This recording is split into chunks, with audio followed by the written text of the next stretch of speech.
சாந்தி 20/9/2022 சிவபாபானுடைய இனிமையான மகா வாக்கியம். சாக்கார முரளி பாப்தாதா மதுபன். இன்றைய முரளியிலிருந்து கேள்விகள் பார்க்கலாம். முதல் கேள்வி, யாரை தங்க புத்தி உடையவர்கள் என்று கூறுவோம்? யாரை தங்க புத்தி உடையவர்கள் என்று கூறுவோம்?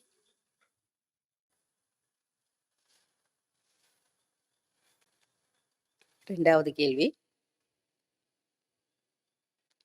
ஏன் கல் புத்தி உடையவர்கள் என்று கூறப்படுகிறது? ஏன் கல் புத்தி உடையவர்கள் என்று கூறப்படுகிறது?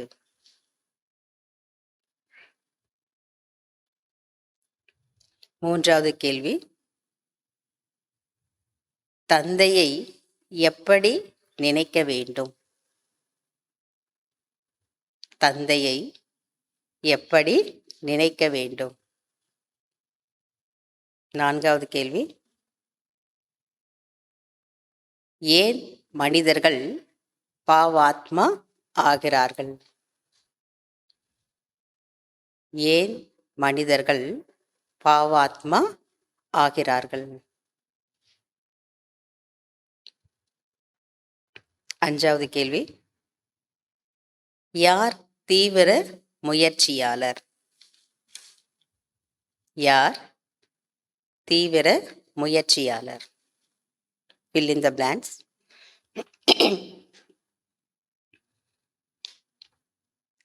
தமோ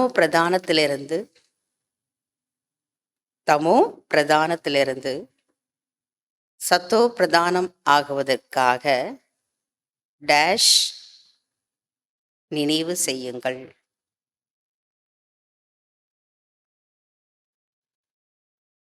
தமோ பிரதானத்திலிருந்து சத்தோ பிரதானம் ஆகுவதற்காக டேஷ் நினைவு செய்யுங்கள்.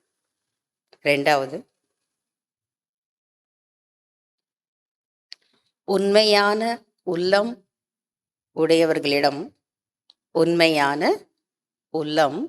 உடையவர்களிடம் டேஷ்.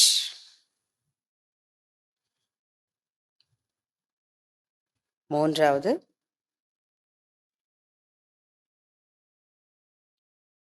பாபா என்ன கூறுகின்றாரோ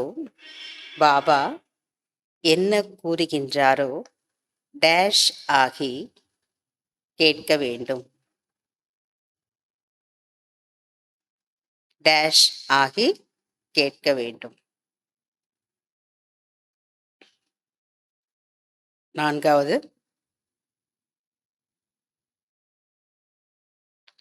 டேஷ் டேஷ் சென்று சேவை செய்யுங்கள். டேஷ் டேஷ் சென்று சேவை செய்யுங்கள். 2 டேஷ். அஞ்சாவது, டேஷ் ஆக வேண்டுமென்றால்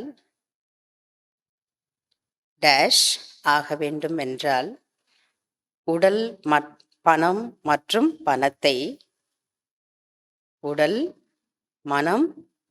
பணத்தை டேஷ் செய்துவிடுங்கள்.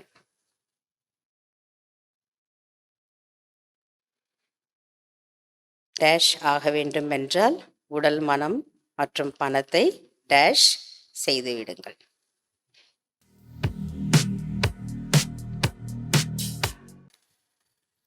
கேள்விகளுக்கு பதில் கிடைச்சிருக்கும். முதல் கேள்வி, யாரை தங்க புத்தி உடையவர்கள் என்று கூறுவோம்?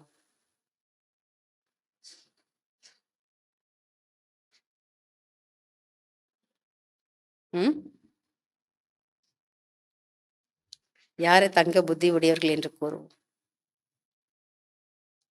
பாபா சொல்றாரு, யாருக்கு பாவனமான ஃபர்ஸ்ட் கிளாஸான சரீரம் உள்ளதோ, யாருக்கு தூய்மையான ஃபர்ஸ்ட் கிளாஸான சரீரம் உள்ளதோ அவர்கள் முழு விஸ்வத்தின் மீதும் முழு உலகத்தின் மீதும் ராஜ்யம் செய்வார்கள். இவர்களை தான் தங்க புத்தி உடையவர்கள். இரண்டாவது கேள்வி, ஏன் கல் புத்தி உடையவர்கள் என்று கூறப்படுகிறது?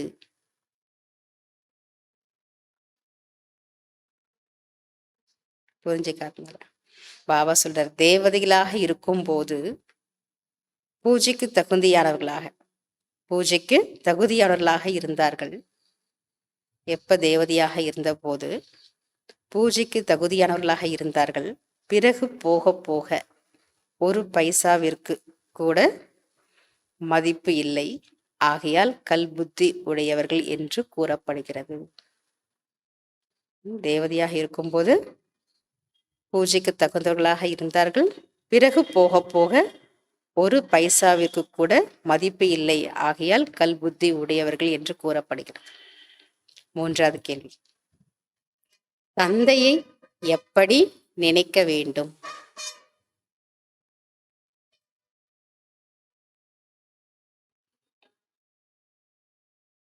மிகுந்த அன்புடன் நினைக்க வேண்டும்.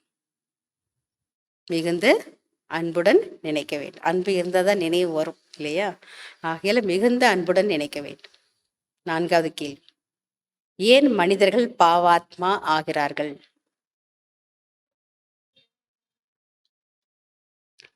மனிதர்கள் அநேகரை நினைவு செய்து செய்து பாவாத்மா ஆகிறார்கள். அஞ்சாவது, யார் தீவிர முயற்சியாளர்?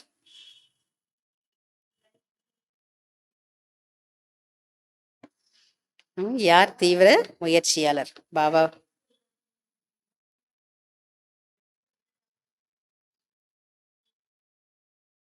லைட் சொரூபத்தின் நினைவின் மூலமாக வீணானவற்றின் சுமையிலிருந்து லேசாக இருக்கக்கூடியவர்கள்தான் தீவிர முயற்சியாளர்கள். Fill in the blanks. முதலாவது, தமோ பிரதானத்திலிருந்து சத்தோ பிரதானம் ஆகுவதற்காக டேஷ் நினைவு செய்யுங்கள்.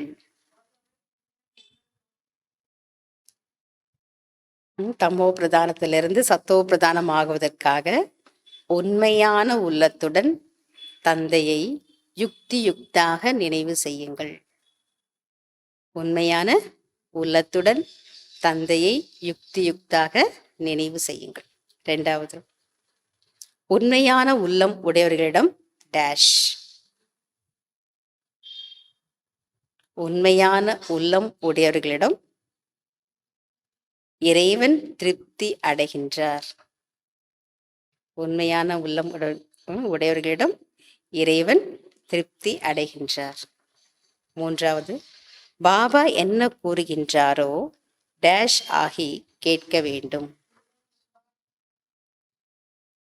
பாபா என்ன கூறுகின்றாரோ அதை மிகுந்த அன்புடன் ஆத்மா அபிமானி ஆகி கேட்க வேண்டும். நான்காவது, டேஷ் டேஷ் என்று சேவை செய்யுங்கள்.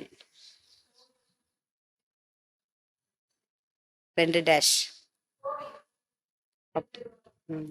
கோவிலுக்கு அல்லது தெரு தெரு அல்லது வீதி வீதியாக சென்று சேவை செய்யுங்கள்.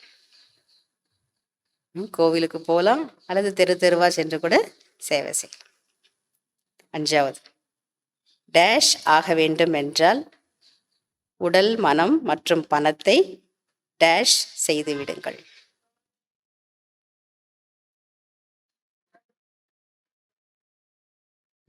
கவலையற்ற சக்கரவர்த்தி ஆக வேண்டும் என்றால் உடல், மனம் மற்றும் பணத்தை பிரபு அர்ப்பணம் செய்து விடுங்கள். பிரபுனா இறைவன். பிரபு அர்ப்பணம் செய்து விடுங்கள். அச்சா. ஓம் சாந்தி. தேங்க்யூ பாபா.